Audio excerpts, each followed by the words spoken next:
오늘도 하나님을 예배하시는 모든 분들에게 주님의 은혜와 평강이 함께 하시기를 주님의 이름으로 축원합니다. 사내들인 공예로부터 온갖 위협과 핍박을 받았던 베드로와 요한은 그럼에도 불구하고 담대하게 예수 그리스도의 이름을 증언했고 결국 그들은 석방이 되었습니다. 그들은 즉시 성도들에게 찾아가서 지금까지 자신들에게 일어났던 모든 일들에 대해서 전해 주었습니다.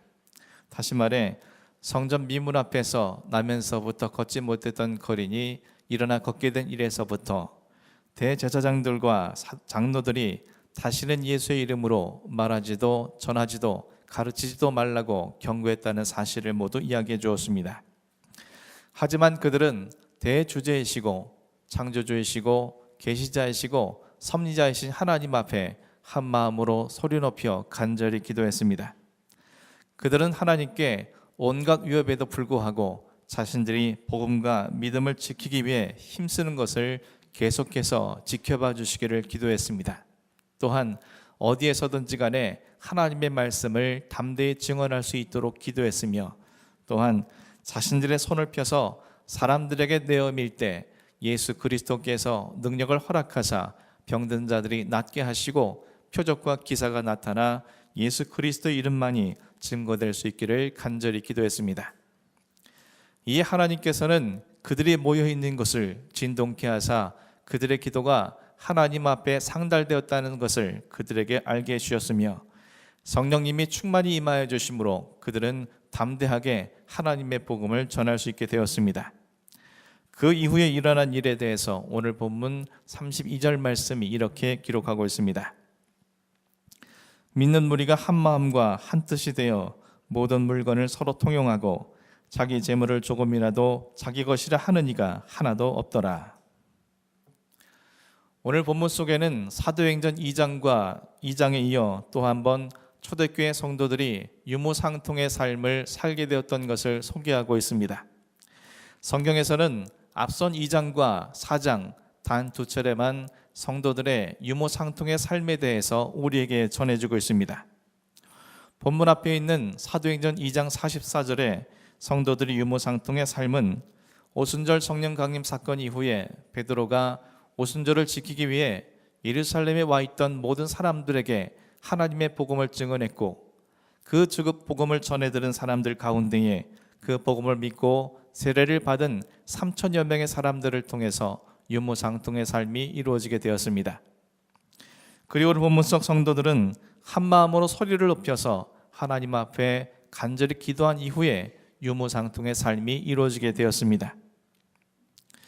이를 통해서 보게 될 때 유무상통의 삶과 성도들의 말씀과 기도와 깊은 관련이 있다는 사실을 우리는 말씀을 통해서 깨달을 수 있게 됩니다. 3천여 명의 성도들이 복음을 받아들인 이후에 그리고 세례를 받고 어떤 삶을 살게 되었는지 사도행전 2장 42절 말씀이 이렇게 전해주고 있습니다. 그들이 사도의 가르침을 받아 서로 교제하고 떡을 떼며 오로지 기도하기를 힘쓰니라.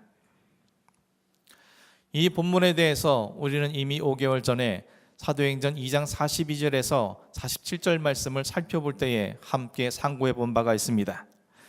다시 한번 상기해 보자면 복음을 받아들이고 세례를 받아 성도가 된 사람들은 사도들의 가르침을 받았습니다. 사도들의 가르침을 받았다는 것은 그들이 복음을 받아들인 이후에도 계속해서 하나님의 말씀을 배웠다는 뜻입니다.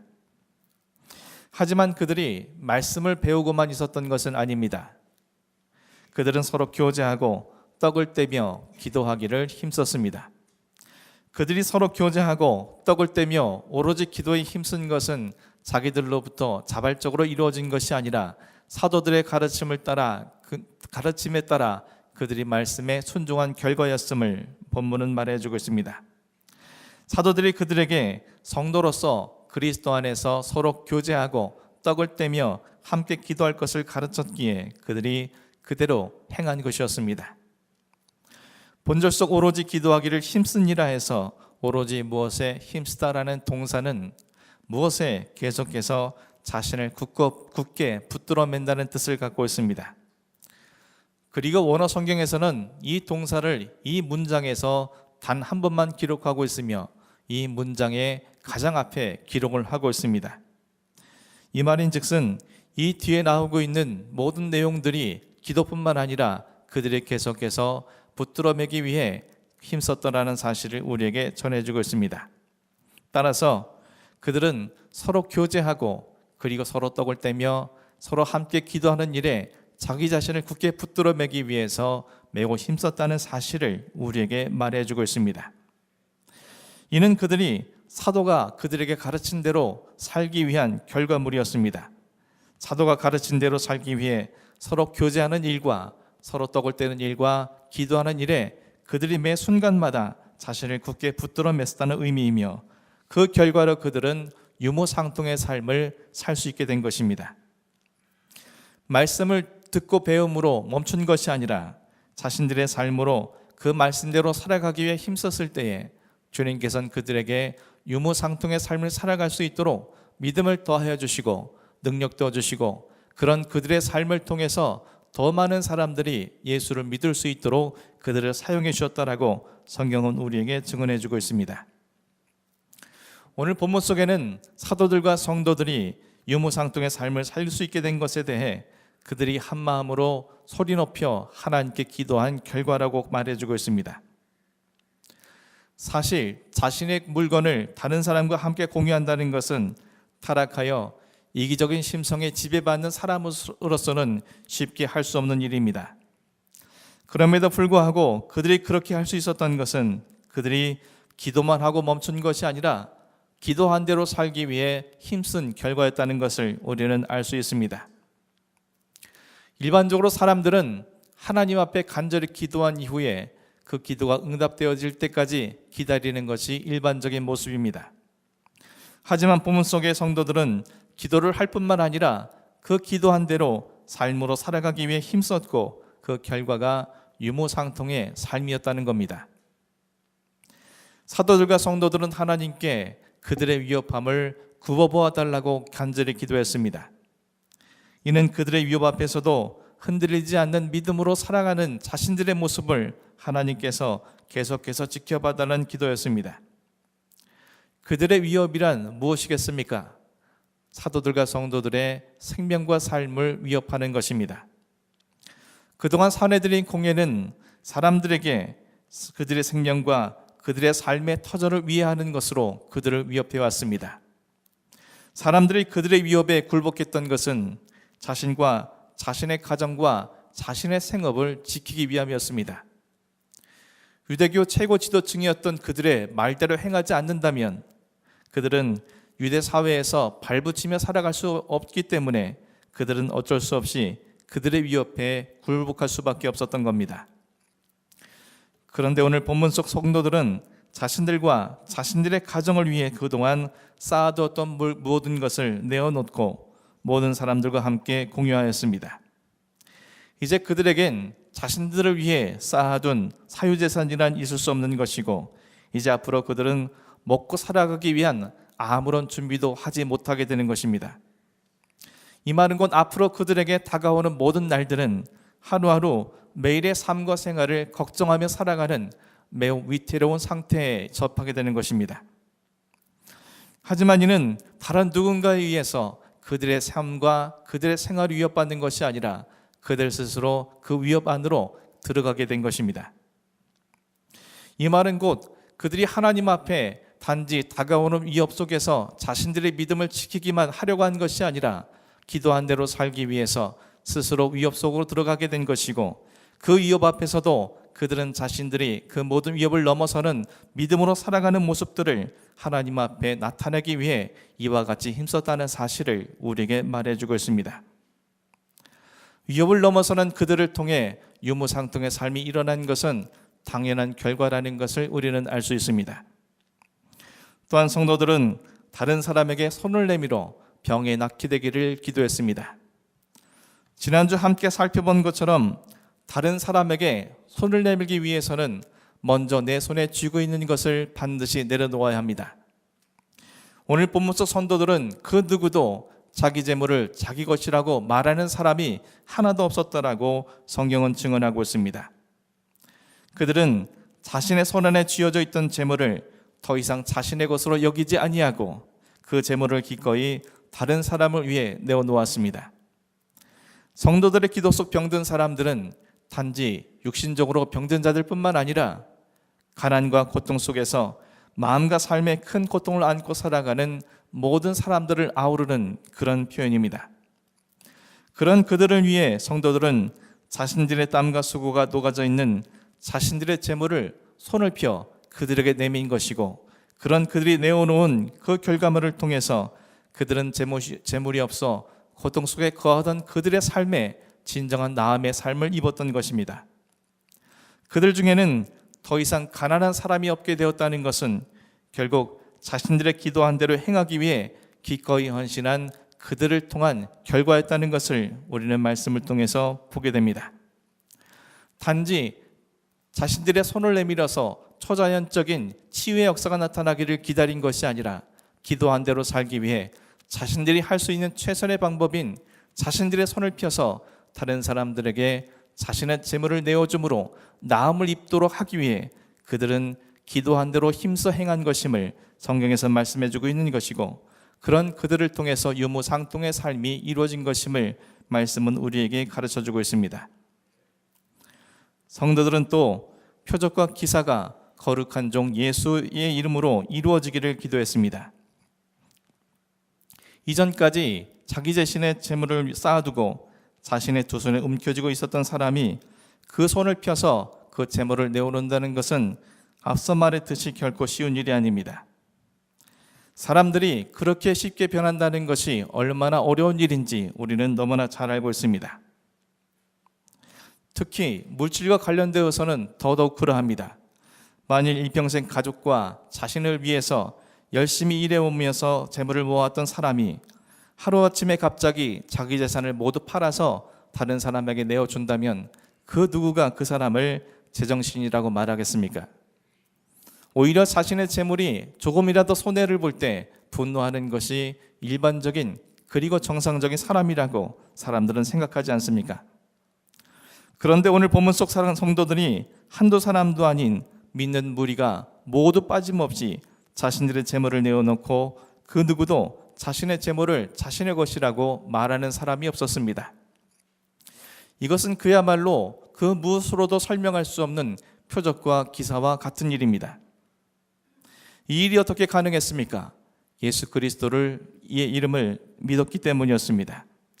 예수 그리스도의 이름이 그들로 하여금 이 모든 것을 가능케 한 것입니다. 결국 예수 그리스도의 이름이 그들의 역사하신 결과 그들은 놀라운 표적과 기사를 나타낸 것이고, 그런 그들의 삶을 통해서 전무후무한 유무상통의 삶이 이 땅에 이루어지게 된 것임을 성경은 우리에게 말해주고 있습니다. 사랑하는 성도 여러분, 오늘 본문 말씀을 통해서 우리는 어떤 교훈을 얻을 수 있습니까? 만일 오늘날 어떤 성도님이 자신의 부동산과 동산을 모두 팔아 1원도 남김없이 자신의 전 재산을 교회에 바친다면 교회가 그를 위해서 어떻게 하겠습니까? 온 교회 공표하고 성도들로 하여금 박수로 그의 모든 노고를 치하지 않겠습니까? 그러나 초대교회 안에서는 그런 일이 없었습니다. 모든 교인들이 전 재산을 바쳤음에도 불구하고 모두 이름을 밝히지 않은 채 익명으로 성경은 처리하고 있습니다. 이는 그들이 그런 삶을 살 수 있었던 것은 결코 그들이 위대해서가 아니었기 때문입니다. 그들이 그런 아름다운 신앙의 삶을 살 수 있었던 것은 하나님께서 그들에게 은혜를 베풀어 주셨기 때문입니다. 그래서 오늘 본문이 이렇게 기록하고 있습니다. 33절에서 35절까지 말씀입니다. 사도들의 큰 권능으로 주 예수의 부활을 증언하니 무리가 큰 은혜를 받아 그 중에 가난한 사람이 없으니 이는 밭과 집 있는 자는 팔아 그 판 것의 값을 가져다가 사도들의 발 앞에 두매 그들이 각 사람의 필요에 따라 나누어 줌이라. 사도들이 큰 권능으로 주 예수의 부활을 증언했고 그를 통해서 무리들은 큰 은혜를 얻었습니다. 그 큰 은혜 때문에 그들은 자신들의 밭과 집을 팔아서 사도들에게 전해주었고 그로 말미암아 각 사람의 필요에 따라 사도들은 나누어 주게 되었습니다. 사랑하는 성도 여러분, 은혜 받은 사람만이 자신의 재물을 자신의 것이라 생각하지 아니하고 기꺼이 주님을 위해서, 교회를 위해서, 다른 사람들을 위해서, 비록 자신의 것 전부는 아닐지라도 아깝게 생각하거나 그 재물의 없어짐을 두려워하지 않고 내어놓을 수 있는 것입니다. 3,000명의 성도들은 그들에게 선포한 베드로의 설교를 통해서 예수 그리스도의 주되심과 그 안에서 회개와 죄사함을 얻을 수 있는 세례를 받고 성령을 선물로 받음으로 하나님의 큰 은혜를 경험하게 되었습니다. 그래서 그들은 사도들이 가르쳐준 대로 살 수 있게 된 것이고 그 결과가 유무상통의 삶이 되었습니다. 오늘 본문 속 사도들과 성도들 역시 자신들을 통해서 역사해 주신 예수 그리스도와 그리고 대주제이시고 창조주이시고 계시자이시고 섭리자이신 하나님의 은혜 속에서 큰 은혜를 경험하게 되었고, 그들은 그 하나님 앞에 기도한 것으로 멈춘 것이 아니라 그 기도한 대로 살기 위해 힘썼기에 그들을 통해서 유무상통의 삶이 이루어지게 된 것입니다. 그렇다면 오늘날 우리가 내 자신을 위해서라면 얼마나도 아끼지 않고 사용하면서도 주님을 위해서, 교회를 위해서, 다른 사람을 위해서 사용하는 것에는 작은 재물에도 인색해지게 되는 것은 결국 우리가 은혜를 모르고 은혜를 알지 못하고 은혜를 경험하지 못한 까닭이 아니겠습니까? 지금은 나를 향하신 예수 그리스도의 은혜를 묵상하는 절기인 사순절 기간입니다. 나를 향하신 주님의 은혜가 무엇입니까? 다 내어주심입니다. 하나님이신 예수님께서 나 같은 추악한 죄인을 위해 하나님이심을 내어주시고 인간의 몸을 입고 이 땅에 오셨습니다. 나를 만나주시기 위해 하늘의 보좌를 내어주시고 종의 형체를 입으셨고, 나의 죄를 대속하시기 위해 당신의 생명을 내어주심으로 십자가의 모진 고통과 순환을 감당하시고 죽으셨습니다. 그리고 나를 위해 당신의 물과 피 한 방울까지도 아낌없이 다 내어주심으로 우리에게 구원을 허락해 주셨습니다. 이 세상에서 이것보다 더 큰 은혜가 어디에 있겠습니까? 이와 같은 큰 은혜가 우리를 향해 있음에도 불구하고 오늘날 우리가 은혜를 경험하지 못하는 이유가 무엇입니까? 그것은 우리가 잘못된 은혜를 구하고 있기 때문이 아니겠습니까?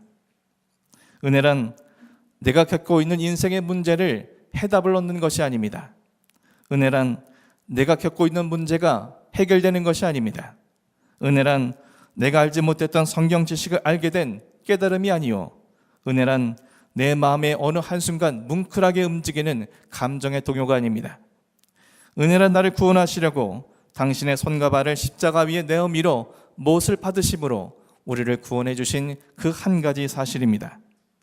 그리고 그 은혜를 알고 믿는 사람들, 그 은혜 아래 거하는 자만이 말씀대로 살아갈 수 있고 기도한 대로 살아갈 수 있으며 주님처럼 주님을 위해서, 교회를 위해서, 다른 사람들을 위해서 아주 작은 것에서부터 유무상통의 삶을 실현할 수 있게 되는 것입니다.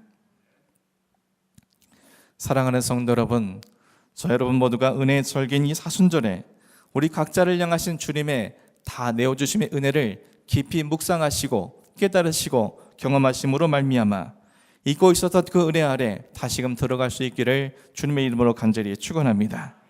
그래서 말씀은 배운 대로, 기도한 대로 행했던 초대교회 성도들의 아름다운 신앙의 삶을 계승할 수 있는 그런 여러분이 되기를 간절히 소망합니다. 그리할 때 초대교회 성도들 중에 가난한 자가 없었던 것처럼 우리 교회는 주님이 기뻐하시는 아름다운 신앙 공동체로 날마다 서나갈 수 있게 될 것입니다. 여러분 모두가 본문 속에 믿는 무리 중에 한 사람이 되어질 수 있도록 다시금 주님의 은혜 아래 거하면서 날마다 주님의 그 은혜 속 은혜를 받은 자답게 모든 사람들을 향해서 은혜를 흘려보내는 주님의 도구 될 수 있기를 주님의 이름으로 간절히 축원합니다. 기도하겠습니다.